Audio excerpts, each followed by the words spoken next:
उज्जैन शहर में पंचकोशी यात्रा वैशाख माह में निकलती है प्रत्येक वर्ष और यह पंचकोशी यात्रा 5 दिन तक चलती है, जिसमें मध्य प्रदेश के अलग अलग शहर और राज्य के भक्त शामिल होते हैं और पैदल चलकर करीब 118 किलोमीटर तक इस यात्रा में शामिल होते हैं। यह पंचकोशी यात्रा 5 दिन तक चलती है। उज्जैन शहर में सबसे पहले शुरुआत होती है नागचंद्रेश्वर शिव मंदिर पर। भक्त पहुंचते हैं और विधि विधान के साथ नागचंद्रेश्वर शिव की पूजा अर्चना कर बल लेकर 118 किलोमीटर की यात्रा की शुरुआत करते हैं। इस यात्रा में भक्त पैदल चलते हैं, नाचते गाते हुए और भगवान शिव की भक्ति करते हुए दिखाई देते हैं। वहीं यात्रा में आने वाले 5 पड़ाव पर रात रुककर पूजा अर्चना भक्त करते हैं और दाल बाटी चूरमा बनाकर देवादिदेव महादेव को भोग लगाते हैं और फिर वक्त श्रद्धालु दाल बाटी चूरमा का प्रसाद ग्रहण करते हैं और रात में पूजा अर्चना कर भजन कर रात्रि विश्राम करते हैं। धार्मिक मान्यता के अनुसार यह पंचकोशी यात्रा उज्जैन की हजारों वर्ष से निकलती आ रही है और इसी पंचकोशी यात्रा के 5 पड़ाव में प्रसिद्ध श्री शिव मंदिर, जो कि उज्जैन शहर के कई धार्मिक कथाओं का वर्णन करते हैं और विद्वान साधु महात्मा साधना के दौरान वर्ष भर एक बार यहाँ पर पंचकोशी यात्रा कर देवादिदेव महादेव की पूजा में आदिकाल से करते चले आ रहे हैं। इसलिए यह पंचकोशी यात्रा निरंतर आयोजित होती आ रही है, पर 2 वर्ष से गंभीर महामारी कोरोना वायरस की वजह से स्थगित हुई है, जहां पर यह यात्रा मार्ग सुनसान है। वहीं पड़ावों पर भी सुनसान पड़े हुए पड़ावों को देखा जा सकता है। शिव मंदिरों में पंडित पुजारी ही इस समय पूजा अर्चना कर रहे हैं, पर voice of rights news channel Madhya Pradesh के सभी दर्शकों को घर बैठकर हर पड़ाव की कथा महत्व से अवगत कराएगा।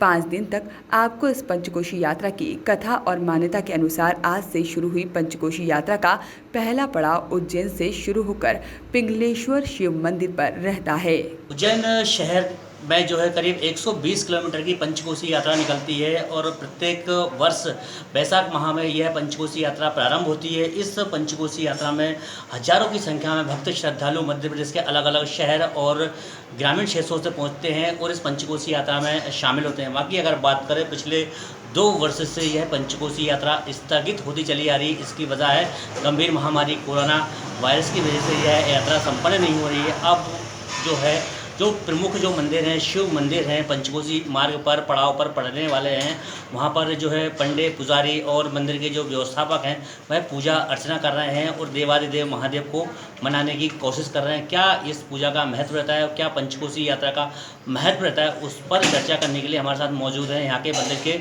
पुजारी। गुरुजी बताइए क्या महत्व रहता है इस यात्रा का? पंचकोशी यात्रा का जो महत्व है वो जो उज्जैन की पूरी नगर की परिक्रमा लगती है। ये परिक्रमा पंचकोशी यात्रा मनुष्य नहीं, साथ में 33 करोड़ देवी देवता भी इस पंचकोशी यात्रा में शामिल होते हैं। सारे धामों में, चारों धामों में इस पंचकोशी का महत्व सर्वाधिक माना गया है। ये पूरे अवंतिका में इस परिक्रमा का जो सबसे पहले जो प्रारंभ हुई थी वो देवताओं ने शिव की परिक्रमा करी थी, उसी से उनको बल मिला था। उसके बाद से फिर ये मनुष्यों ने इस परिक्रमा को चालू करा। इस यात्रा में निस्वार्थ हजारों लोग इसमें शामिल होते हैं, लेकिन भगवान की शक्ति होने के कारण, वो अटूट विश्वास होने के कारण उनकी जनहानि इस यात्रा में कभी भी नहीं होती है। भगवान की कृपा से वो लोग जंगलों में निवास करते हैं, उस दौरान भी उन्हें किसी भी जीव जंतु या मच्छर इत्यादि उनको कोई क्षति नहीं पहुँचाता। इसलिए भगवान की आस्था से ये पंचकोशी यात्रा प्रतिवर्ष बड़े विशाल रूप में निकाली जाती है। तो देखा किस प्रकार से जो है यहाँ के मंदिर के जो गुरुजी हैं उन्होंने बताया कि करीब 120 किलोमीटर की यह पंचकोशी यात्रा भगवान शिव देवादिदेव महादेव के मंदिर यहाँ पर हम जो खड़े हुए यहाँ से प्रारंभ होती है और 5 दिन तक यहाँ से जो है भगवान शिव से बल लेकर भक्त श्रद्धालु यहाँ से चलते हैं और फिर यह पंचकोशी यात्रा जो है संपन्न होती है। उज्जैन से Virendra Sharma, voice of rights के लिए उज्जैन से वीरेंद्र शर्मा की रिपोर्ट।